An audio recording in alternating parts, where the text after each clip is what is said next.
So what is reality television? You're trying to sabotage my love life. I'm not doing that. Bring it, bitch. I'm not ever. Hold on.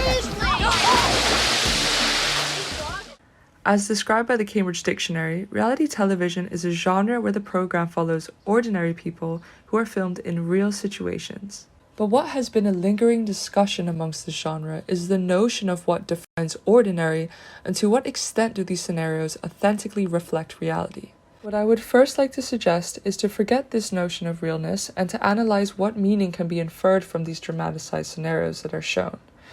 And this is where Stuart Hall's theory of representation comes into play.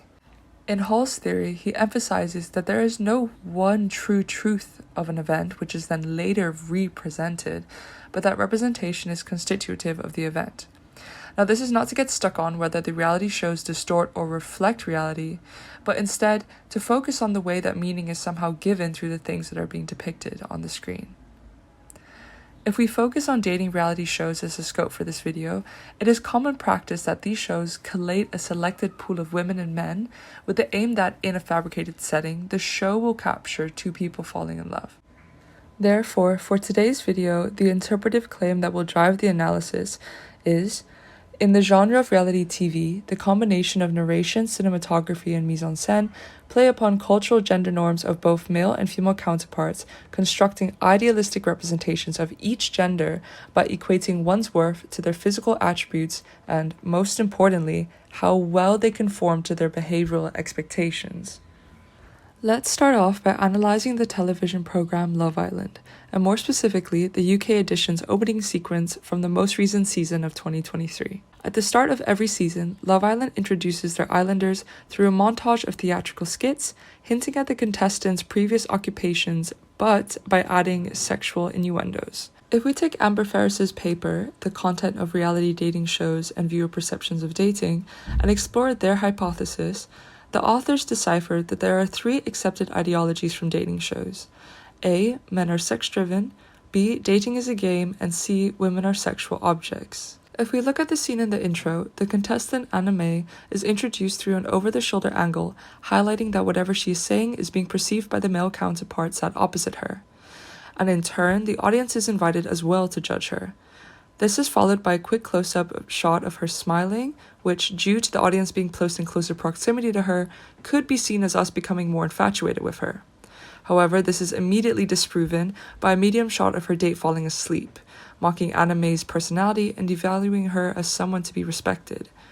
Directly following this is contestant Will's intro, where he is pictured topless with a woman kissing him goodbye whilst buttoning her shirt. The setting of the surrounding hay bales and negative space creates a sense of vulnerability and lack of intimacy, suggesting that whatever occurred was accidental. Paired with the kinesis of the women quickly exiting the shot, it suggested promiscuity and that once the sexual interaction ceases, she too must leave. Finally, the camera movement towards a medium shot of Will shrugging and smiling further conveys a nonchalantness to what just happened, as if it is something to be expected and just the way of the world. On the other hand, Love is Blind is a reality show that bases the contestants dating on not being able to see each other, with the hopes that by the end of the 4 weeks they will say "I do" at an altar. However, this has created an ideal environment to encourage stereotypical gender ideologies, as the breaking of these norms sometimes mistakenly paint the individual as rebellious or unladylike. In addition, the setting of these pod structures creates a box-like feel to the contestants, creating this artificialness that paints the contestants as numerical variables in process of being matched to an equivalent other. In Japan's reality show Terrace House, the show showcases a neutral color palette along with a fly-on-the-wall style filming, suggesting a more realistic feel. The absence of exaggerated editing and mise-en-scène supports the more conservative and traditional culture's outlook on gender roles and relationships. In addition, the women and men have different sleeping quarters, the women's room having more pinks and dominantly white interior, whilst the men's room being dark and huskier, conveying more masculine visuals. The addition of a panel of judges also creates a third-person narration on the participants, which are often favoring the individuals that satisfy attractive Japanese gender behaviors. These representations of gender identity are not only limited to dating reality shows. The Real Housewives of Beverly Hills exemplifies womanhood through an extravagant and glamorous lens of Beverly Hills housewives. The narrative structure of the show in a scene, then to commentary interview, and back to the scene format segregates the women as a collective and moors competition for one another. This format is also commonly seen in other forms of drama reality shows. To conclude, my observations largely agreed with the literatures on the matter.